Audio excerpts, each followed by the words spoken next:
l'amour de Dieu dépasse toutes choses. Cette journée, le Seigneur t'a gardé. Pendant cette journée, le Seigneur t'a protégé. Voilà pourquoi, frères et sœurs, nous sommes en train de nous suivre. Nous sommes en train de bénir le nom de notre Dieu. Nous sommes en train de lui dire merci pour tout ce qu'il a fait dans nos vies, pour tout ce qu'il a fait dans nos familles. Ensemble, nous allons élever nos voix pour bénir le nom de l'Éternel, notre Dieu. Nous prions au nom de Jésus-Christ. Dieu de grâce, sois béni. Le puissant de Jésus, sois béni. Gloire honneur à toi, Jésus. Sois béni, notre Dieu, notre Père et notre foi, notre Éternel. Nous t'exaltons, notre Jésus.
Bien-aimé, il y a quelque chose que j'ai beaucoup aimé. C'est que le diable croyait qu'il avait pris tous les gens. Mais il ne savait pas que les tous des gens c'était Dieu. Alléluia.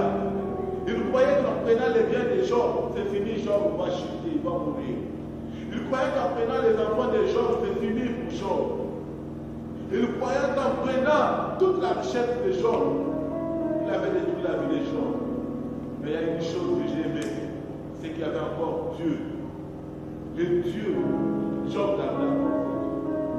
Voilà pourquoi, bien aimé, nous allons adorer le Seigneur. Avec ces cantiques, il dit, j'écris à toi.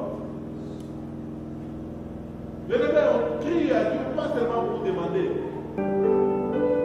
Nous voulons adorer le roi des rois. Nous voulons adorer le puissant de Jacob. Nous voulons établir le Seigneur des Seigneurs. Oh, qui est comme lui? Qui est sa femme? Nous voulons l'élever parce qu'il est le seul qui marche.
Après cela, il y eut une fête des Juifs et Jésus monta à Jérusalem.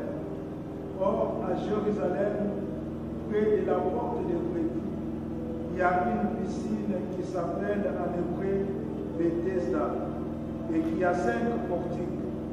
Sous ces portiques étaient couchés un grand nombre de malades, des aveugles, des boiteux, des paralytiques qui attendaient le mouvement de l'eau, parole du Seigneur. Est-ce que nous pouvons acclamer cette parole? Les temps difficiles jusqu'à la fin de ce jour sur la terre. Mais les temps difficiles qui peuvent arriver dans la vie de tout le monde peuvent avoir un début et une fin. Voilà pourquoi ce soir, j'aimerais dire à quelqu'un qui traverse un temps difficile que les temps difficiles que tu traverses, bien sûr, a eu un début, mais j'aimerais encore t'assurer en te prophétisant que ce temps a aussi une fin. Quelles que soient les choses que tu as traversées pendant cette période, quelles que soient les crises, quelles que soient les choses qui se sont bloquées d'une manière ou d'une autre, la bonne nouvelle est que ce temps difficile a une fin. Et cette fin se trouve bientôt. Amen. Alléluia. Nous voulons rentrer dans notre pensée de ce soir, comme nous venons de le lire dans les livres des Jean. La Bible dit qu'après cela, il y eut une fête des Juifs et Jésus monta à Jérusalem. Ça, c'est au premier verset du chapitre 5. Et au deuxième verset, la Bible dit « Oh, à Jérusalem ». Dans la même ville, il y a certaines catégories de personnes qui fêtaient.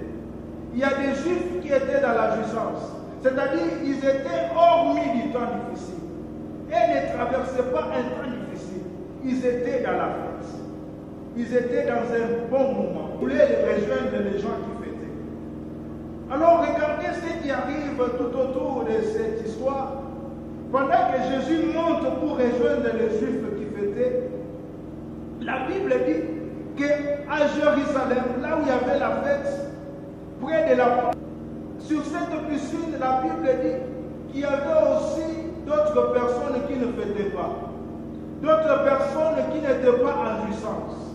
Il y avait une autre catégorie, et cette catégorie, j'aimerais bien dire que c'est une catégorie qui vivait un temps difficile. Une catégorie qui traversait un moment compliqué, un moment inexplicable. Pendant que certains Juifs avaient le privilège de fêter. Pendant que certains Juifs avaient le privilège de se retrouver dans la jouissance. Mais une autre catégorie de Juifs se retrouve condamnés vivant un temps difficile, un temps de souffrance. Alléluia. La Bible dit qu'à cette piscine, il y avait un grand nombre.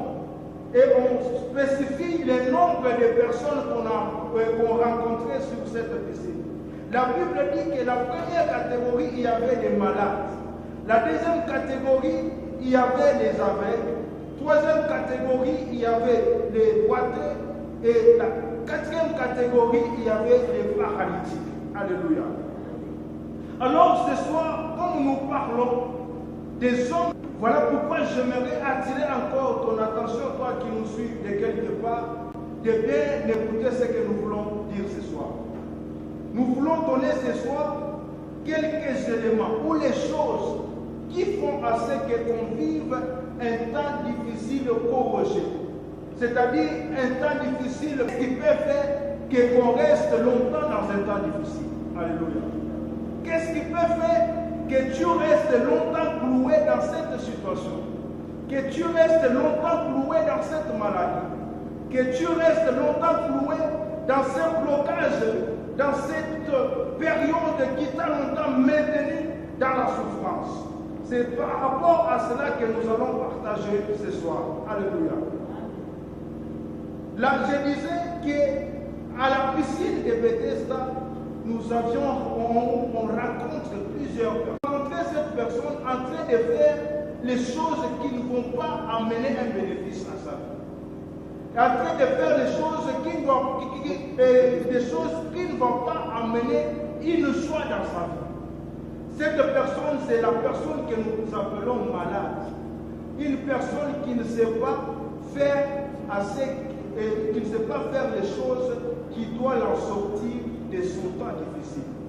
Et cette personne qui déraisonne, cette personne qui n'a pas des idées fixes, il est difficile pour lui de quitter un temps difficile, de quitter les temps de souffrance. Voilà pourquoi je dis que cette personne est appelée à vivre la prolongation de son temps difficile parce qu'il vit et lui fasse grâce afin qu'il fasse les choses correctement pour expérimenter la gloire de Dieu dans sa vie. Comme les temps difficiles ont un début et une fin, je prie que ce soit que tu changes d'état, que tu quittes l'état de malade, mais que l'Éternel t'accorde la capacité de revenir un homme normal, une femme normale, afin d'expérimenter la gloire de Dieu et t'en sortir dans les temps difficiles que tu traverses. Alléluia. La deuxième catégorie, on nous dit qu'à la piscine de Bethesda, il y avait aussi des aveugles. Alléluia. Qui sont les aveugles? Les aveugles, ce sont les hommes et femmes sans vision. Les hommes et femmes sans vision. Les gens qui manquent la vision. Or, quand on manque la vision, on est foutu.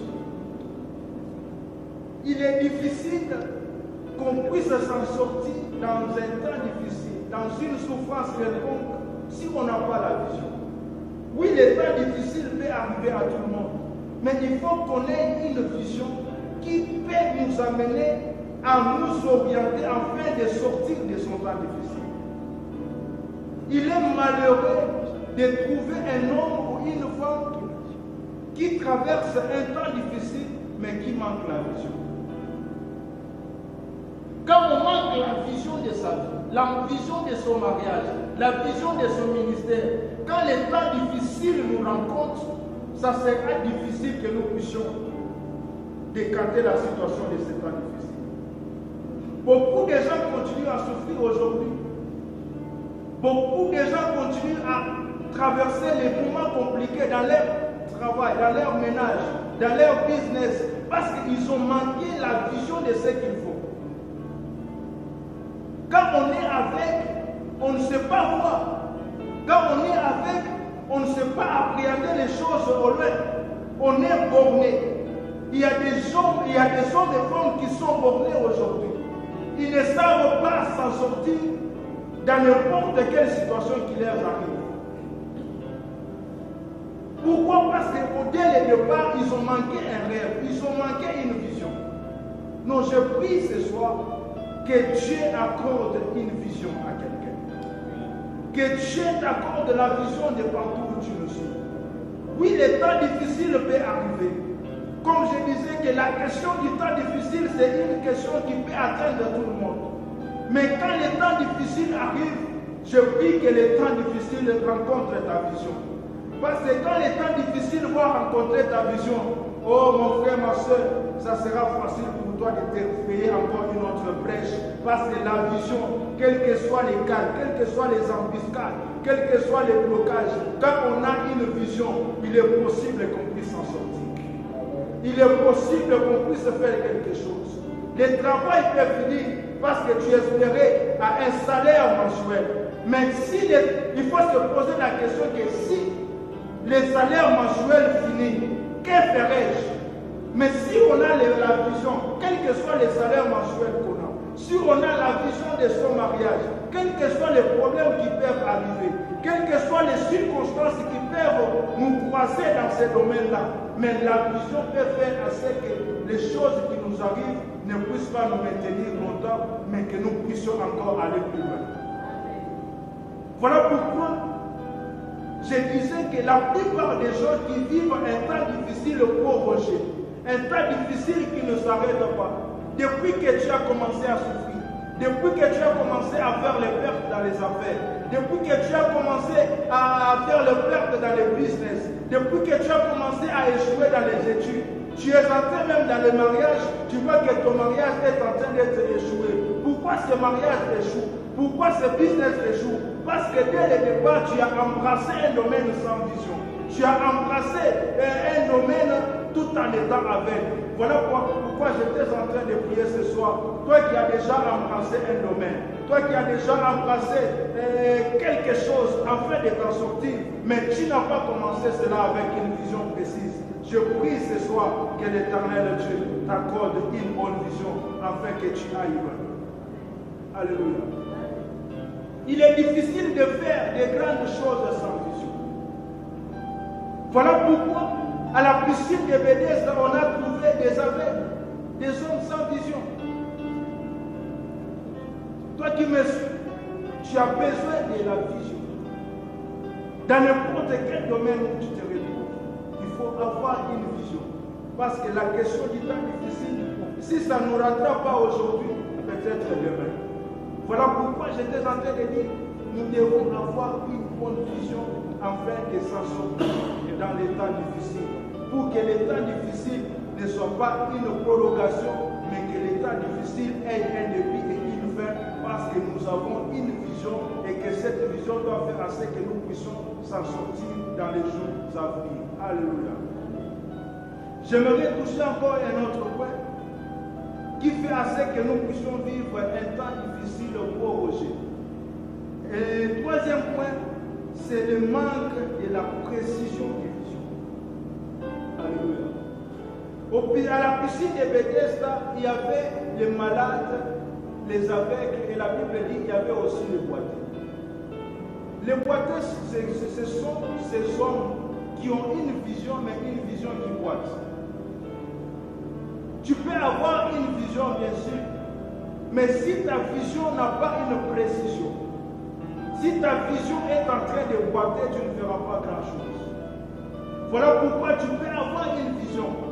La vision de commencer une entreprise, la vision de commencer une église, la vision de commencer un business. Mais si cette vision est en train de boiter, c'est-à-dire que tu ne feras pas une longue distance. Parce qu'un boiteux peut marcher, mais il ne peut pas faire une longue distance. Mais quand on a une vision précise, une vision avec détermination, quelles que soient les tempêtes qui peuvent s'élever, quelles que soient les circonstances qu'on peut rencontrer, parce que notre vision a une précision, mes frères et sœurs, je vous assure que nous allons nous en sortir. Alléluia. Beaucoup de gens échouent dans leur vision parce qu'ils n'ont pas la précision sur cette vision. Tu as une vision, mais tu es en train de tituber avec cette vision. Tu as une vision, mais tu ne sais pas assumer cette vision. C'est comme si la vision, c'est une vision d'une autre personne. Non, c'est toi le détenteur de la vision. Comme tu es le détenteur de la vision, fais assez que toi, tu puisses présenter ta vision, que les autres personnes puissent venir présenter ta propre vision. Quand tu laisses d'autres personnes venir présenter ta vision, en ce moment-là, tu te rendrais compte que ta vision est en train de boiter. Mais quand tu as la vision, et toi-même tu assumes de ta vision, mon frère, ma soeur, laisse-moi t'assurer, quels que soient les temps difficiles que tu vas passer aujourd'hui, mais parce que tu as la précision sur ta vision, oh, un jour, les choses vont s'éclater et tu vivras les résultats de ta vision. Alléluia. Il y avait des boiteux, les hommes avec vision, mais qui ne pouvaient pas aller loin. Une courte vision. Or, les aigles ont la précision dans leur vision. Alléluia. Un aigle ne voit pas seulement au loin, mais l'aigle a la précision de la vision. C'est-à-dire, quand l'aigle voit sa cible, il calcule la cible avec précision. C'est-à-dire, après avoir vu la cible, il s'oriente maintenant pour comment arracher la cible. Il ne se limite pas seulement parce qu'il a vu, mais il oriente sa vision. Oh, je suis en train de prier ce soir que les aigles qui m'écoutent en ce soir puissent orienter leur vision afin d'atteindre leur cible. Ta cible peut être ton mariage, ta cible peut être ton travail, ta cible peut être cette entreprise, ta cible peut être ce business-là. Je prie ce soir que tu atteignes ta cible au travers de ta vision au nom de Jésus-Christ. Oh, je croyais que tu allais me donner un bon amen. Je disais que tu atteignes ta cible au travers de ta vision. Que tu n'aies pas une vision comme tout le monde. Parce que tous, on peut avoir la vision, mais tous, on n'a pas la même capacité d'atteindre la cible. Voilà pourquoi je prie ce soir, comme le mandateur de l'Éternel ce soir, que toi qui me suis, je prie que tu atteignes ta cible au nom de Jésus-Christ. Oh, je disais que tu atteignes ta cible au nom de Jésus-Christ. Si ta vision était en train de boiter, ce soir, je brise tout boitement de ta vision et j'annonce une saison de précision de ta vision au nom de Jésus-Christ. Je disais que j'annonce une saison de précision de ta vision au nom de Jésus-Christ. Plus jamais personne n'arrêtera ta vision. Plus jamais tu auras une courte vision. Mais je prie à la tête de ce soir que tu ailles loin, que tu vives loin, que tu expérimentes loin, que tu cadres loin, que tu calcules loin et que tu récupères tout ce que tu dois vivre au nom de Jésus-Christ. Oh, j'aimerais que tu acclames cette parole ce soir. Oh, acclame cela au nom de Jésus. J'aimerais finir avec quelque chose qui est le quatrième point qui fait que nous puissions vivre un temps difficile pour Roger. Si on ne tire pas attention, nous allons demeurer dans ce temps si difficile. Et le quatrième point, je l'énumère, le manque de courage. Alléluia. La Bible dit qu'il n'y avait pas seulement les voisins à la piscine de Bethesda, mais il y avait aussi les paralytiques. Qui sont les paralytiques? Les paralytiques, ce sont les hommes et femmes qui ont la vision, mais qui n'ont pas la capacité de démarrer cette vision. C'est-à-dire, tu vois, mais tu n'as pas la capacité de commencer. Parce qu'un paralytique ne marche pas. Un paralytique ne peut pas aller loin. Il faut que les autres personnes puissent venir les pousser. Ce sont ces gens-là que j'appelle. Et c'est cette catégorie-là que j'aimerais dire, la catégorie des hommes et femmes qui manquent le courage. Alléluia. Tu as la vision, mais tu manques le courage de commencer cette vision. Or, il faut avoir le courage pour affronter ta vision. Tu peux avoir la vision de commencer une entreprise. Mais si tu n'as pas ce courage-là, tu auras le découragement. Il y a les gens qui viendront tout autour de toi pour t'aider. Seulement toi ici, toi tu as la capacité de commencer une entreprise. Seulement toi ici, tu as pas pour commencer.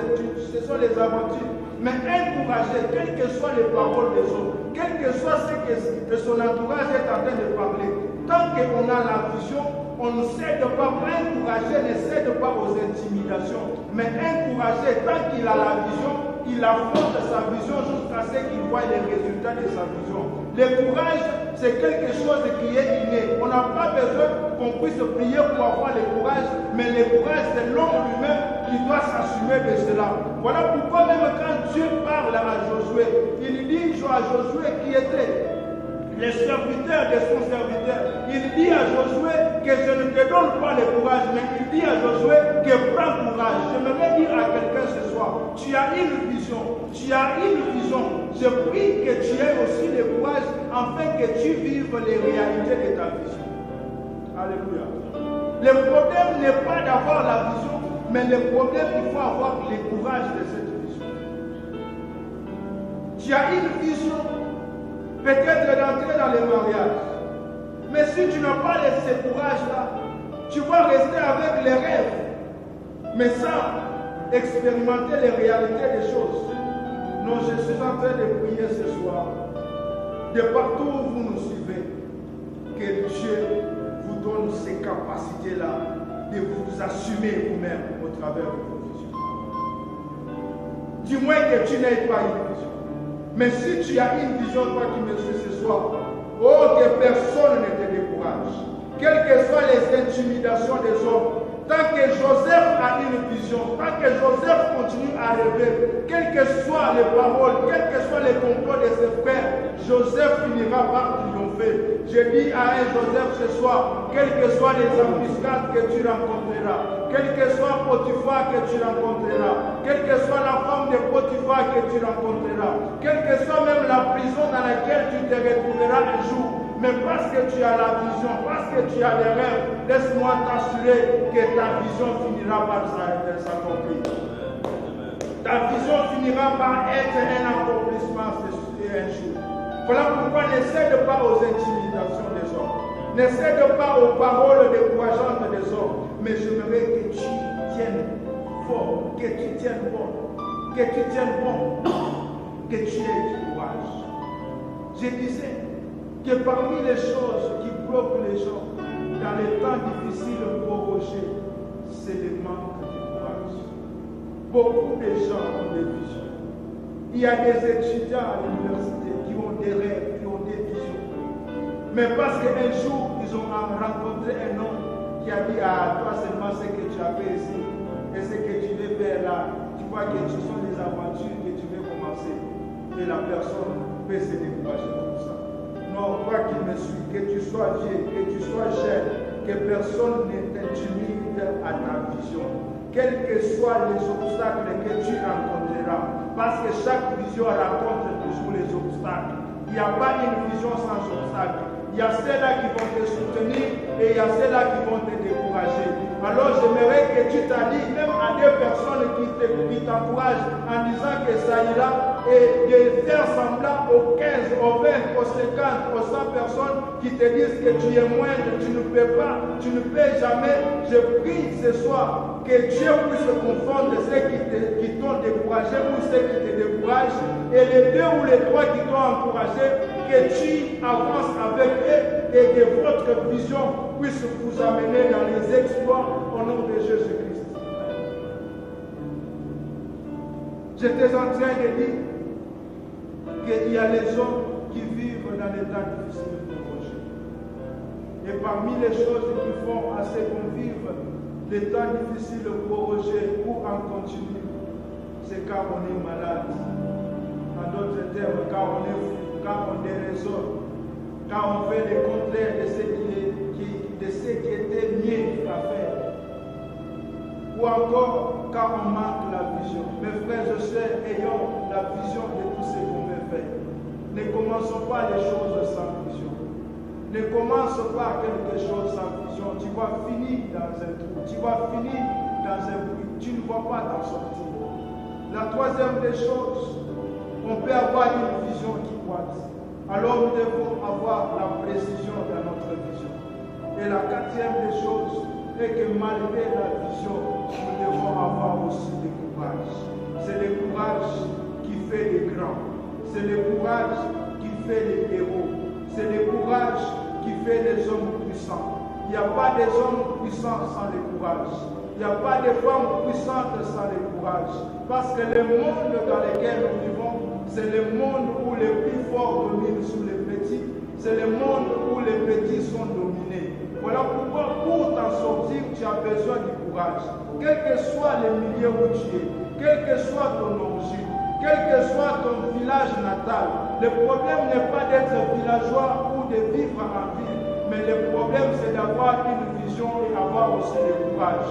Je prie ce soir que Dieu t'accorde le courage, que Dieu t'accorde tout ce qu'il te faut afin que tu ailles loin, afin que tu atteignes tes objectifs, afin que tu expérimentes tout ce dont tu as longtemps rêvé dans le nom de Jésus-Christ. Amen. Est-ce qu'on peut acclamer la parole de ce soir? Voilà pourquoi je prie que nous puissions nous incliner dans la prière. Toi qui as suivi cette intervention, peut-être que tu es malade. Je disais un malade, c'est quelqu'un qui déraisonne de foi, qui fait les choses dont quelqu'un qui est raisonnable ne devrait pas faire. Et cela t'a amené à commettre peut-être certaines erreurs dans la vie, parce que tu as eu à déraisonner. Tu t'es retrouvé dans la catégorie des malades. Peut-être toi, tu n'as pas la vision. Tu n'as pas des ambitions, tu n'as pas les rêves. Peut-être tu as une vision, mais une vision qui est en train de boiter. Peut-être tu as une vision, mais tu manques le courage de commencer quelque chose. Voilà pourquoi nous avons un ami fidèle. Et cet ami, c'est le Saint-Esprit.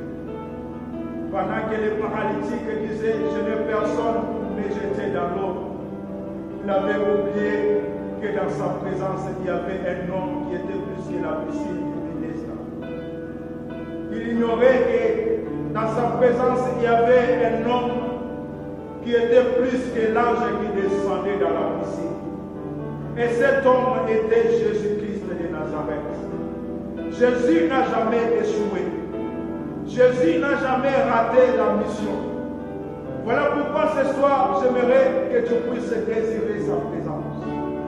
Que tu puisses désirer la présence d'un ami fidèle, d'un ami qui peut t'accompagner dans ta vision, d'un ami qui peut t'accompagner dans ce que tu veux entreprendre. Un ami qui peut te dire, lève-toi, prends ton lit et marche. Ce soir, j'aimerais que tu fasses des coups à cet ami. Voilà pourquoi, de partout où tu nous as suivis, j'aimerais que tu désires juste la présence de Dieu. Que tu dises à Dieu, je n'ai que toi. Nazaka Kanayo, Nikupa Kanawe. Dans cette affaire, je n'ai que toi. Est-ce que nous pouvons élever nos voix pour dire à Dieu, Seigneur, nous n'avons que toi, pour quitter les temps difficiles pour Roger. Nous n'avons que Dieu, mes frères et sœurs. Ces temps difficiles qui t'a longtemps cloué, tu n'as que Dieu. Il n'y a que Dieu qui peut faire à ce que tu t'en sors de ce mouvement, de ce temps difficile. Élève ta voix sous une belle mélodie. Nous sommes en train d'implorer sa présence. Parce que quand il est là, il brise les chaînes. Quand il est là, il donne la vie au Bartimée. Alléluia. Oh, j'aimerais que Bartimée, un homme sans vision, puisse crier à celui qui a la capacité de donner des visions.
Seigneur, tu as changé l'état des hommes qui avaient des visions, mais des visions qui boitaient. Tu leur as accordé la vision des aigles. Merci Seigneur, parce que les paralytiques, les hommes et femmes qui boitaient dans leur, qui ne décollaient pas dans leur vision, ce soir, l'onction et le décollage est libérée. Nous te disons merci. Merci pour ce temps que nous avons passé dans ton présence. Nous te sommes infiniment reconnaissants. Laisse que l'honneur, la gloire te reviennent. Toi les maîtres des temps, toi les maîtres des circonstances. Nous consacrons toutes choses à tes saintes mains. Et la suite des temps à toi, Seigneur. Au nom de Jésus-Christ, Seigneur. Nous bénissons tous ceux qui nous ont suivis ce soir. Que l'ombre du Tout-Puissant les couvre. Que tu les fortifies, que tu les accordes tous ces dont ils ont besoin. Au nom de Jésus-Christ, Seigneur, nous t'avons ainsi prié avec action de grâce. Nous disons Amen. Acclamez le Seigneur. Oui, bien-aimés, nous vous disons merci, vous qui avez participé à ces cultes. Nous, c'est la compassion de Jésus-Christ. Nous vous disons sincèrement merci. Prions que l'Éternel Dieu ajoute encore sa bénédiction dans vos maisons, dans vos couples, dans vos foyers, dans vos business, dans vos affaires. these days